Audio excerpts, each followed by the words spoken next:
welcome back to my channel. Welcome to Nina's Chelsea Corner. If you're new around here, I've just gotten back from Stamford Bridge after Chelsea drew 2-2 to 10-man Burnley at home.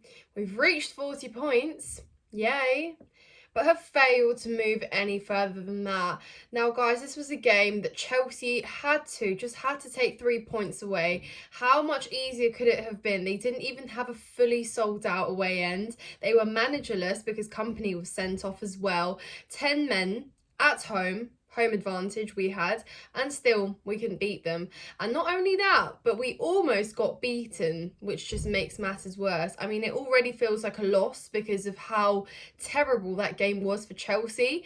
But yeah, they also could have beaten us, so we have to also take that into consideration. Relegation threatened. 19th place Burnley almost beat Chelsea at home. It is laughable. It is laughable, and really chance after chance that we just couldn't put away. Even when we did take the leads, we just couldn't hold out.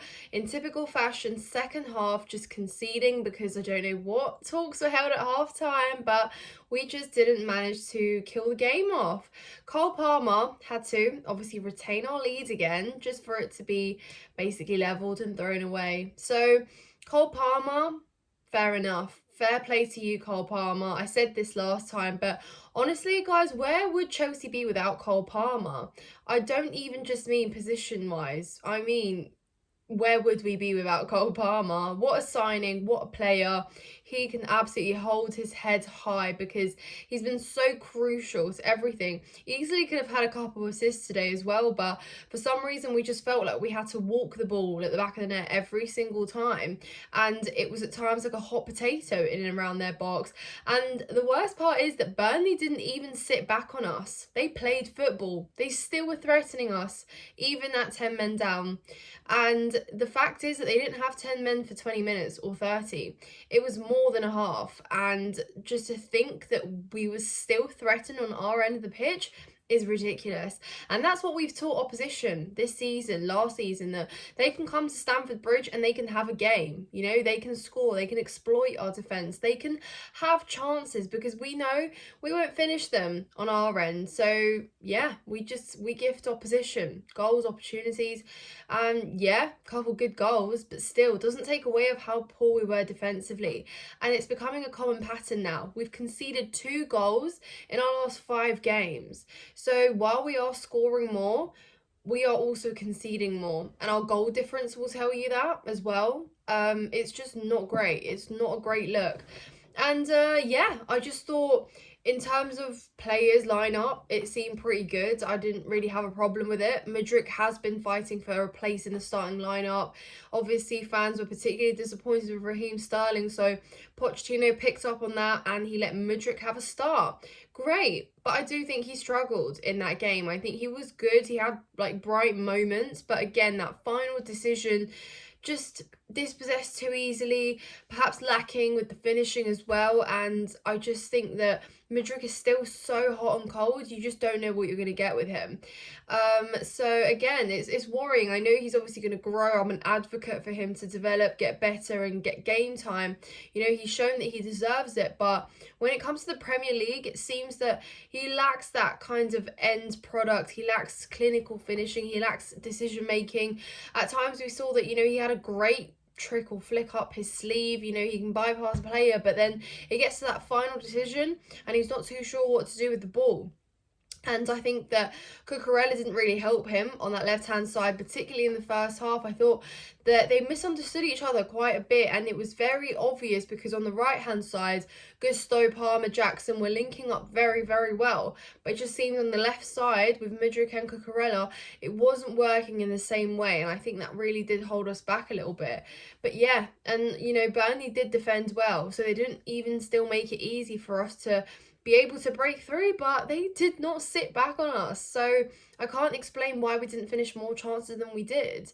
Obviously, penalty, I thought the penalty was a penalty when I watched it. Maybe now on reflection, looking back, doesn't look like a penalty, but you take it. It was literally given to you on a silver plate, Chelsea, and we still can't take advantage of that.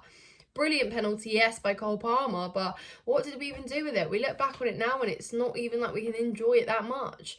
you know, regardless, it was an outstanding penalty. And yeah, Palmer, take your flowers. You have been exceptional for Chelsea. And yeah, I just worry where we would be without him. Obviously, Pochettino picked up that Conor Gallagher wasn't having a great game. I think he was getting needless fouls, and he just almost could have easily got him sent off himself. You know, it seemed like he was just asking for it at one point, and you know, that's just not what you need, is it? In a game like that, we've talked about discipline before. It needs to be better, particularly like free kicks and stuff, which we did give away on a couple of occasions. You can't give a team like Burnley free kicks as well, because I'm pretty sure that's how they've scored well, the few goals that they have been scoring. So yeah, just simply not good enough. So he came off. Fair enough, right? Cool. I thought Pochettino's going to bring on some creative, some attacking outlet, which he did in the name of obviously Madueke and Raheem Sterling, who himself has a lot of redeeming to do, and I think that's the point he wanted to prove as well. But I like that. I thought, yeah, great, we're going to get up into Burnley's faces a little bit more, ask some questions, but even then, a bit too much lack of decision making with receiving. There were good crosses getting spammed into the box, but nobody really there to finish them, or either they were going straight at the keeper or just wide, and there was a lack of accuracy and precision, and it just seemed that we couldn't really do much with that, so it was a bit wasteful. You know, I thought Nicholas Jackson, he could have had a goal of his own, got unlucky there on a few occasions today, but it just overall should have been so much better. Raheem Sterling gets his assist. Obviously, great pass received from Enzo, and backheel passes it to Cole Palmer to get his brace, which I thought was a great goal. But again, you couldn't really take much happiness from it because it was quickly cancelled out. So this is a repeated pattern where we're seeing a lot more this season, is that we just can't seem to hold on to our leads, really, can we? And particularly when you're at home, particularly when you're playing against 10 men, again, stressing these points because, you know, they matter, and we just couldn't do it. But yeah, to look at the bigger picture, guys, I mean, it's concerning. Yeah, we've hit 40 points, but today, again, I stress, was the perfect opportunity to wriggle a little bit, to move in a little bit closer to those European qualifiers, because, you know, qualifying spots, because, you know, Wolves lost to Aston Villa. Brighton have a difficult game against Liverpool coming up. These are the times where we need to be capitalising on our supposedly easier games to pick up points and climb further up. But no, that didn't happen. And I worry about our next fixtures because we've got Manchester United, we've also got Sheffield United and Everton. Not easy games, none of those. I don't look at any of those three games and think, yeah, you know, we can get some points out of them. And if we want to look serious, at least a little bit competitive, and look like we want a European spot, then we have to win those games. But how can we?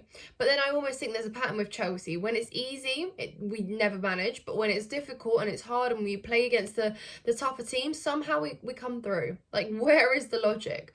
I guess there's no logic. There's been very little logic with things happening at Chelsea this season. But yeah, let me know in the comments down below, guys, what you think, how you felt about the game, what you think about our next three fixtures. Do you see Chelsea even qualifying for Europe? That's the big question.